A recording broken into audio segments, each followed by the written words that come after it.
Nagpaliwanag ang Department of Education kung bakit ipinagpaliban muna ang National Career Assessment Examination. Ayon sa DepEd, wala silang intensyon na pahirapan ng mga mag-aaral na kukuha ng naturang pagsusulit. Nagbabalik si Kenneth Pasyente.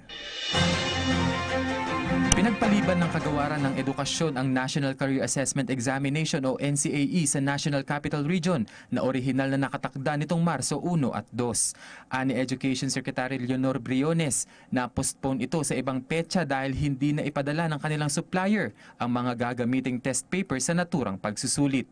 Hindi naman talaga na-cancel, na postpone lang kasi yung magpiprint ng questions ay hindi niya makayanan, hindi niya nahahabol dahil ang expected na mag-take ng exams 1.9 million. Ang hindi na ayos yung para sa NCR which involved more than 200,000 possible exam takers. 234,000 mag-aaral ng grade 9 sa NCR ang sasalang sa pagsusulit sa bago nitong schedule sa Marso 9 hanggang 10, Huwebes at Biyernes. Giit pa ng kalihim, walang intensyon ng NCAE na pahirapan ang mga estudyante. Sa halip, malaking tulong ito upang malaman nila kung saang karera sila nararapat.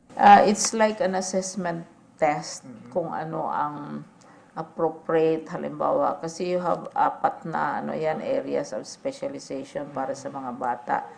Pwede silang academic, no? Tapos pwede din silang mag-go into technical vocational, livelihood.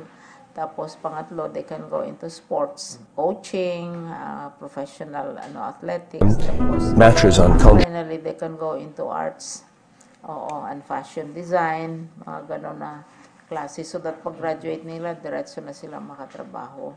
Samantala, natuloy naman sa iba't ibang probinsya ang pagkuha ng mga grade 9 students ng NCAE. Para sa PTV News, Kenneth Pasyente.